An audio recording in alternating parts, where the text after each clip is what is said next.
안녕하세요. 오늘도 사금의 시간 함께 해주셔서 감사합니다. 오늘은 시편 82편입니다. 크게 세 부분으로 나눠져 있죠. 내용을 함께 살펴보도록 하겠습니다. 첫 번째 부분은 하나님께서 결정의 힘을 가지고 계시다라는 이야기를 하고 있습니다. 하나님을 재판장에 비유해서 얘기하고 있죠. 하나님과 재판, 심판 이런 이야기가 같이 나오면 우리는 자꾸 최후 심판을 떠올려요. 이제 다 끝내고 잘하는 사람, 잘못하는 사람 쫙 나누는 걸 떠올리는데 82편에서는 그것을 얘기하고 있는 건 아니고요. 재판장의 이미지를 갖고 오는데 이것을 결정의 힘을 갖고 있는 존재라는 개념에서 시적인 이미지로 사용하고 있는 거예요.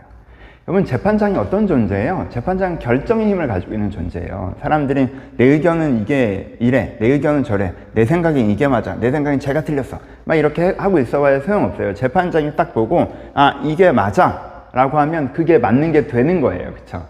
이게 재판장이 갖고 있는 결정의 힘이에요. 그래서 그게 맞는 게 돼서 그대로 실행이 돼요. 저 사람이 잘못했으니까 감옥에 가둬, 네가 틀렸으니까 돈 내놔 라고 결정하면 그게 맞는 게 되고 그대로 실행이 된다는 거예요. 이게 재판장이 갖고 있는 결정의 힘이에요. 여기서 82편에서 하나님께서 재판장이시다라고 하는 건 하나님께서 결정의 힘을 가지고 계시다는 거예요. 그리고 그 결정을 지금도 하고 계시다는 거죠. 그러니까 하나님께서 어떠한 결정을 하고 계시고요. 그 일이 이루어지고 있어요. 그러니까 하나님의 일하심이라고 하는 게 지금 이 세상이 흘러가고 있다는 거예요. 그쵸? 이게 첫 번째로 하고 있는 이야기. 두 번째, 우리에게도 결정의 힘이 있다라고 얘기하는 게 이 시의 핵심이에요. 그렇죠? 우리도 재판장이라는 거예요. 우리도 결정의 힘이 있어요. 우리가 결정을 하면 그것이 이루어지는 게 있어요. 우리는 아무런 능력이 없어서 떠밀려 간다고 생각하는 건 큰 착각이에요. 내가 결정의 힘을 가지고 있는 존재라는 걸 알아야 돼요. 그래서 내가 바른 결정을 하려고 해야 된다는 거예요. 내가 결정의 힘이 있다는 건 내가 최종적으로 하나님 같은 존재라는 뜻은 아니죠. 그렇죠? 하나님보다는 아래 재판장이란 말이에요. 그러니까 내가 바른 결정을 한다는 건 하나님의 결정해 나가시는 걸 보면서 나도 그 기준에 맞게 함께 결정해 나가는 거죠.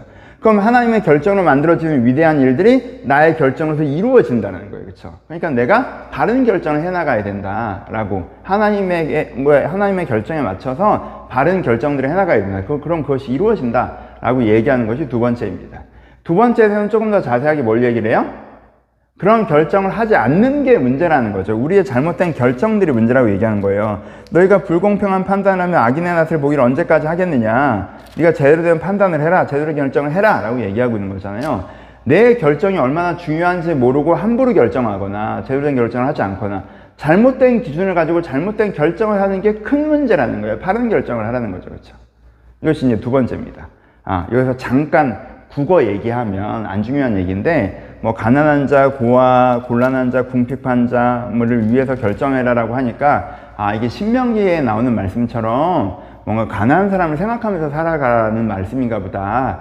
82편의 핵심은 구제, 섬김, 이런 건가 보다라고 착각하시는 부분들도 있는데, 이거는 시잖아요. 그러니까는, 시의 재판장이란 시적인 이미지를 그냥 사용하고 있는 거예요.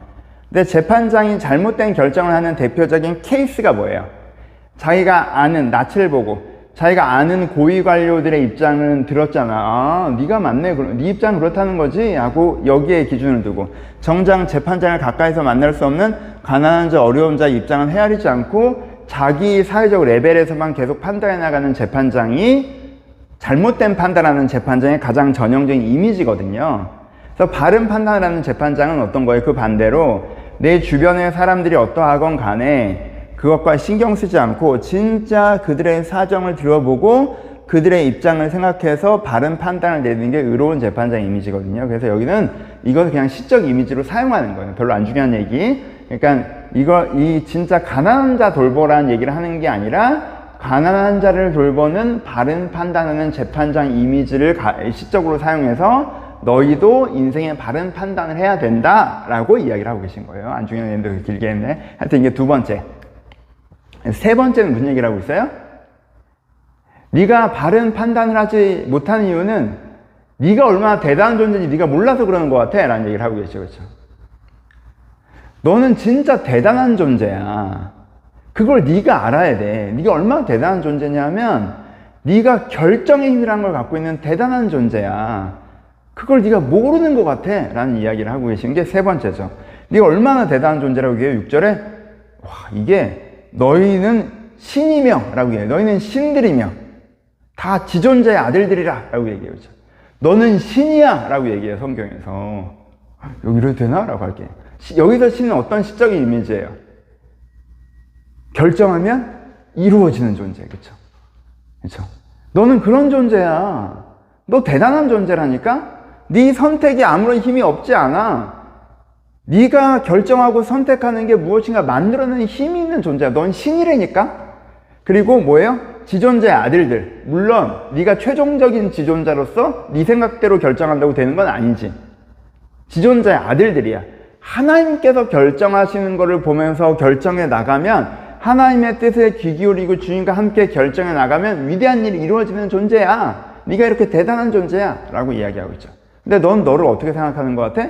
넌 너를 사람처럼 고관의 하나라고 생각하는 것 같아. 그럼 고관이 뭐예요? 고위 관료는 뭐에 따라 결정합니까? 하나님에 따라 결정해요? 아니죠. 이 행정부의 기조에 따라 결정하죠. 그렇죠? 그렇죠?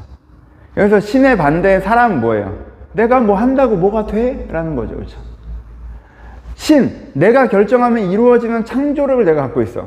난 하나님의 자녀야. 하나님의 결정에 맞춰서 결정해 나갈 거야. 그러면 그것이 돼. 이렇게 생각해야 되는데, 난 사람이야. 내가 한다고 뭐가 돼? 내가 뭔가 결정하려면 내가 갖고 있는 이제 집권 세력, 그러니까 내 주변 요즘의 세태, 이 상황이 어떻게 돌아가는가에 따라서 남들 결정한 대로 결정을 해야지. 이러고 있으니까 문제라는 거예요.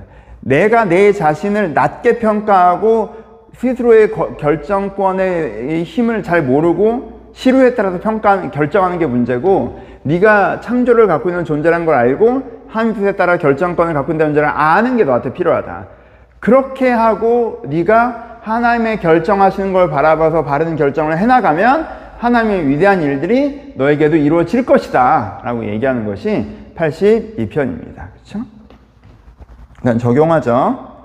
여러분들, 이게 반복되면 이미 적용이 다 됐죠? 여러분들의 선택의 힘을 믿으셔야 돼요. 내가 선택의 힘이 있다는 사람이란 걸 믿으셔야 된다는 거예요. 여러분, 세상은 여러분들 어떻게 속여요? 여러분의 선택은 아무것도 아니라고 얘기하죠. 그렇죠? 내가 뭘 아무것도 할 수가 없어. 내가 선택해서 바꿀 수 있는 게 없어. 라고 생각하게 만들어요. 여러분, 내가 선택해서 바꿀 수 있는 게 아무것도 없어라고 생각하는 사람은 어떻게 행동하기 시작할까요? 어떻게 선택하기 시작할까요? 허랑방탕하게 살기 시작하겠죠. 그렇죠? 내가 뭘 해봐야 아무런 영향이 없으니까 편한 대로 하겠지. 그리고 어떻게 선택하겠어요? 그냥 떠밀려서 선택하겠죠. 상황에 밀려서 선택할 거예요. 그러니까는 내게 선택권이 없다라고 세상은 여러분들을 속여요. 사탄은 여러분들을 속여요. 여러분들이 함부로 선택하게 되도록, 선택권을 사용하지 않도록, 그리고 세상에 떠밀려 이렇게 할 수밖에 없어, 세상이 시키는 대로 할 수밖에 없어 라고 수동적인 존재로 세상에 따라서 선택하도록 여러분들을 강제하려고 한단 말이에요. 여러분, 이걸 깨트리셔야 돼요. 이게 사탄의 속삭임이에요. 여러분들은 선택권이 있어요. 내 선택엔 힘이 있어. 내가 오늘부터 제대로 된 선택을 해나가면 다른 결과를 만들어낼 수 있어요. 나는 신이에요. 내 선택에 따라서 창조를 만들어낼 수 있는 신이란 말이야. 그러니까는 내가 하나님이 지금 무슨 생각을 하고 계신지, 이 상황에서 하나님의 기준이 무엇인지, 하나님께서는 어떤 선택을 하고 무엇을 만들어가고자 하시는지, 그것을 보고 여러분들이 함께 선택하면 여러분들 그 일이 여러분한테 이루어집니다. 여러분, 예를 들어 볼까요? 하나님께서 지금 무슨 선택을 하고 계시겠습니까? 여러분들의 영혼을 구원하는 선택을 하고 계실 것입니다. 여러분들을 더 좋은 사람, 더 성숙한 사람, 더 아름다운 사람으로 만들어가는 선택을 하시고 계실 거예요. 나도 그 선택을 하면 그게 됩니다. 하나님께서 무슨 선택을 하고 계실까요? 여러분의 삶을 구원하는 선택을 하고 계실 것입니다. 여러분들이 내가 원래 살아야 되는 삶은 저기 있는데 난 이상한 삶으로 처박혀버린 게 아니라 내가 원래 살아야 하는 그 삶을 살아갈 수 있도록 하나님은 선택하고 계실 거예요. 그럼 나도 그 선택을 해야 돼요. 그럼 내 안에 그 삶이 만들어져 갈 거라는 거예요. 내 세상도 마찬가지고 내 관계도 마찬가지고요. 물론 지금 이 상황은 어려운 상황이겠죠. 여러분, 이 저변에 흘러가고 있는 건 지금 3권 내내 뭘 하고 있는 거예요? 상황은 안 좋다라는 거예요. 그렇죠? 상황은 부유한 나쁜 놈들은 잘 먹고 잘 살고 나는 어렵고 결국 내가 추구하던 일을 최종적으로 다 실패했고 이런 상황이란 말이에요. 근데 그런 상황에서도 네 선택권이 있고 네 선택이 네가 오늘부터 어떻게 하는가가 너무너무 중요하다라고 시편이 얘기하고 있으니까 여러분, 그럼 내가 무엇을 어떻게 해야 될 것인가를 꼭 생각하세요. 선택권이 없는 사람처럼 하루를 날리지 마시고 그럼 내가 오늘 어떻게 살아가는가를 생각하면서 그 하루를 살아내세요. 그 선택이 여러분 삶을 바꿀 것입니다. 이것이 82편의 핵심적인 메시지입니다.